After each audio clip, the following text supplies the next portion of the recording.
Oi, pessoal, bem-vindos a mais uma aula de Ecologia Geral. Eu estou aqui hoje para falar com vocês sobre tabelas de vida. É uma coisa muito fácil de notar na natureza que todos os organismos nascem, crescem, se capacitam para reproduzir, reproduzem e morrem. Então, o propósito dessa aula de hoje é exatamente a gente estudar um pouco de tabela de vida e vocês vão perceber que a gente consegue computar as taxas de mortalidade de uma fase de vida para outra e obter um pouco do que eu poderia chamar aqui de saúde da população. Então nós vamos fazer um exercício também no Excel rapidamente aqui para poder termos melhor ideia de como construir uma tabela de vida e vamos falar um pouquinho também de curvas de sobrevivência e curvas de risco de mortalidade. O meu compromisso com vocês é que vocês entendam isso nessa rápida aula. Vamos nessa. Imaginemos esse gráfico aí como sendo um gráfico que ilustra o como que um indivíduo dentro de uma população passa das fases de vida, de suas fases de vida. Nesse gráfico, no eixo X eu tenho tempo e no eixo Y a idade do organismo. Ou seja, à medida que eu aumento a idade, vai passando pelas diferentes fases de vida. Então, essas linhas pontilhadas brancas são divisão entre fases de vidas desse organismo. Vamos imaginar que essas diferentes fases de vida são, pensando em um inseto, por exemplo, ovo, jovem, pré-adulto, maduro e reprodução. Ou poderia estar pensando numa planta, e aí seriam semente, plântula, arbusto, indivíduo maduro e indivíduo em reprodução. Ok? Aí agora eu vou ilustrar dentro desse gráfico círculos amarelos. E cada um desses círculos será um indivíduo. Ele mais à esquerda é o momento de nascimento. E ele mais à direita, representado por linhas pontilhadas amarelas, a transição do momento em que nasce até o momento em que morre. Então, a setinha que está indicando aqui, o momento em que nasce um novo ovo. Só que nascem vários ovos nessa fase. Nessa fase que eu estou chamando de momento de tempo zero. Só que cada ovo desse ovo há um potencial de eclosão de um indivíduo.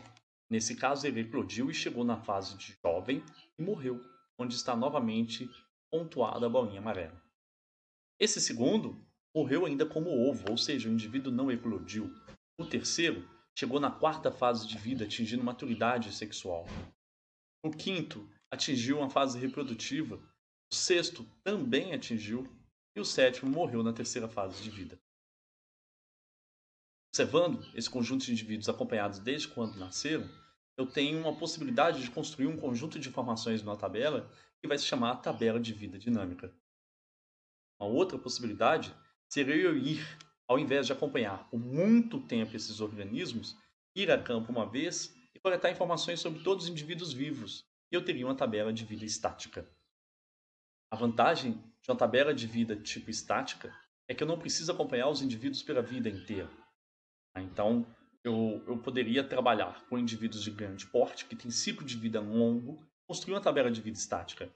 Entretanto, uma tabela de vida dinâmica, eu precisaria que fossem indivíduos ou vida, pequeno ciclo de vida.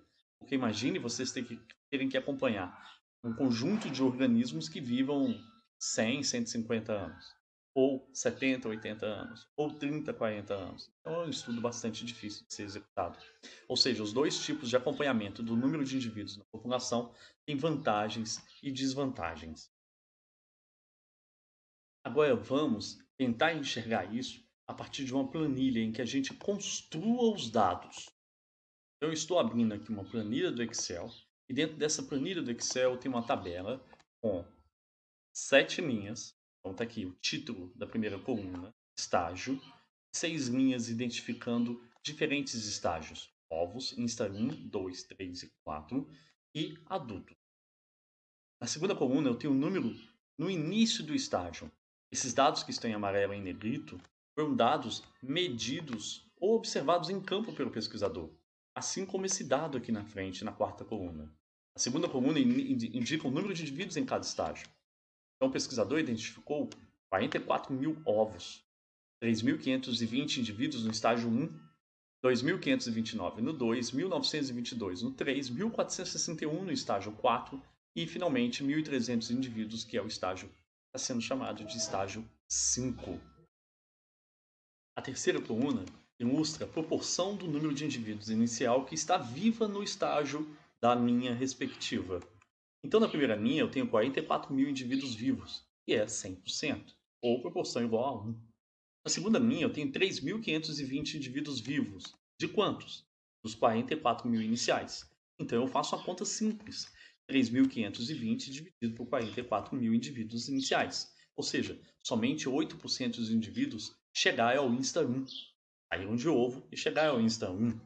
No Insta 2, chegaram 2.529 indivíduos dos 44 mil, ou seja, 5,7% do total inicial. No Insta 3, 1.922 dos 44 mil. Insta 4, 1.461 dos 44 mil. E, finalmente, somente 1.300 indivíduos atingiram a idade adulta, ou seja, 3% da população. Na coluna 4, o pesquisador também identificou em campo 22.620 ovos produzidos. Esses 22.620 ovos, então, estão em amarelo e em negrito porque é uma observação de campo, uma observação medida pelo pesquisador. Na coluna 5, eu posso ilustrar o número de ovos produzidos por indivíduos sobreviventes em cada estágio. Como eu não tive ovos sendo produzidos nos estágios anteriores, Insta 4, 3, 2, 1 e ovos, naturalmente porque eles não são adultos, então eu não tenho nada a preencher no número de ovos por indivíduos sobreviventes na coluna número 5. Entretanto, na última linha, eu posso dizer que o número de ovos produzidos por indivíduo sobrevivente no estágio de adulto é igual a 22.620 dividido por 1.300. Ou seja, cada indivíduo sobrevivente como adulto produziu, em média, 17,4 ovos.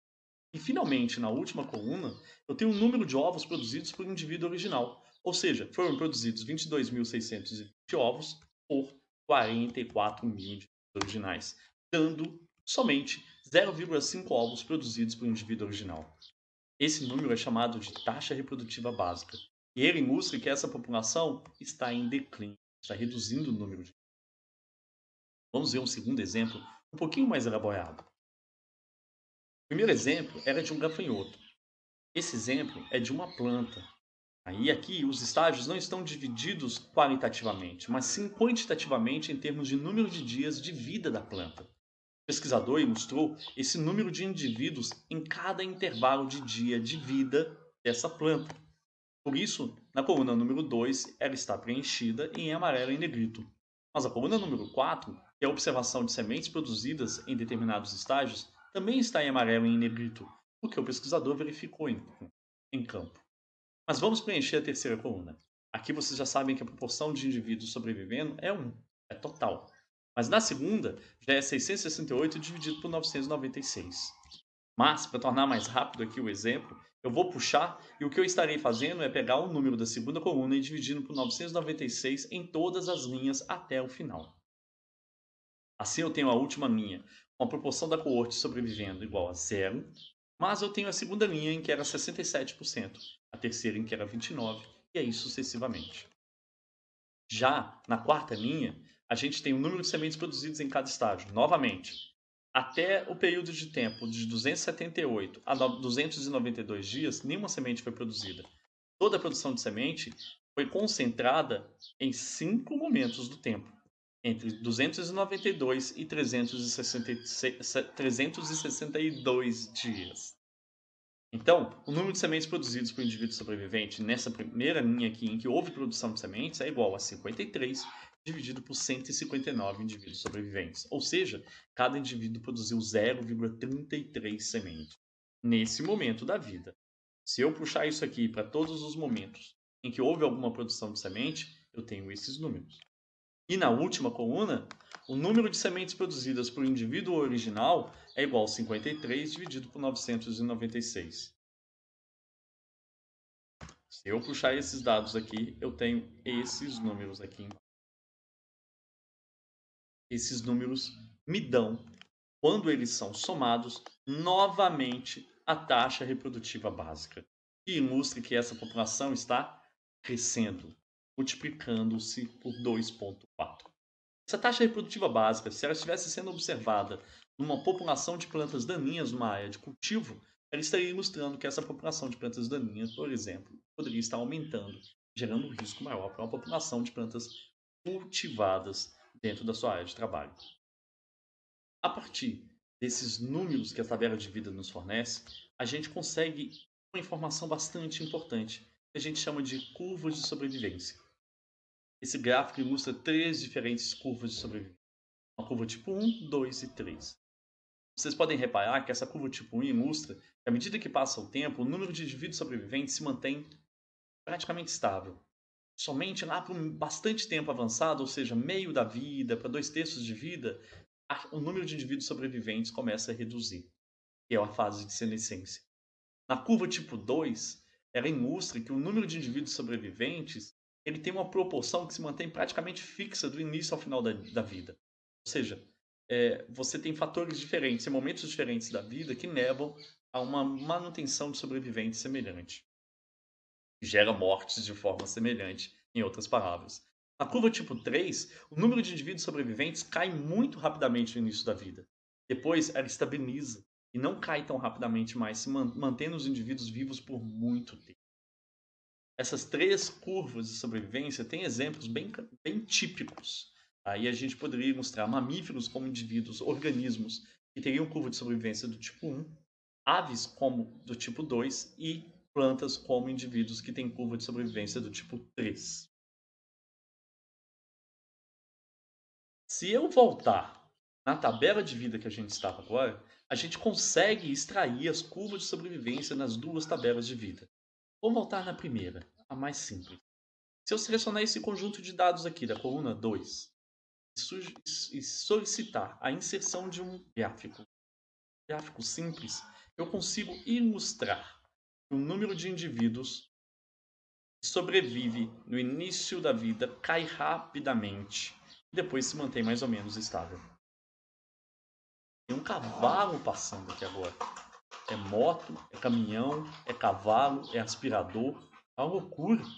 Então, essa curva de sobrevivência é a curva de sobrevivência do tipo 3. Vamos ver a segunda tabela de vida. A segunda tabela de vida, se eu selecionar novamente os números que estão na segunda coluna, eu posso inserir um gráfico e obter esta projeção que ilustra para mim que novamente nós estamos falando de um organismo que tem uma curva de sobrevivência do tipo 3. Novamente, uma curva de sobrevivência do tipo 3. Além disso, com essas informações, o contrário da curva de sobrevivência é a morte.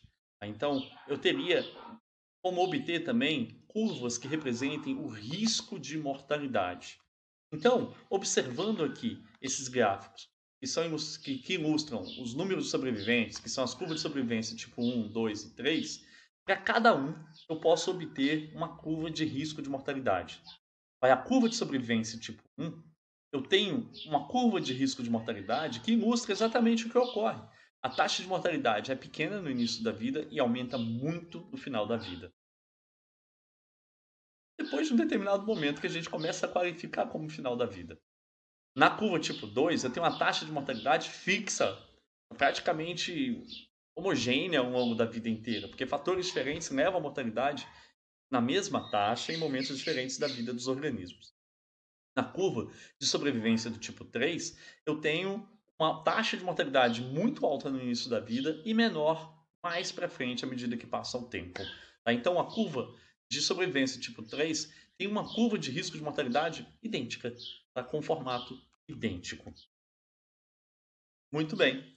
Agora que nós vimos um pouco sobre tabela de vida e identificamos que delas podemos extrair informações, como por exemplo as curvas de sobrevivência e de risco de mortalidade, eu chamo vocês para a ação. Então, mais uma vez eu agradeço por terem assistido a aula. Até a próxima!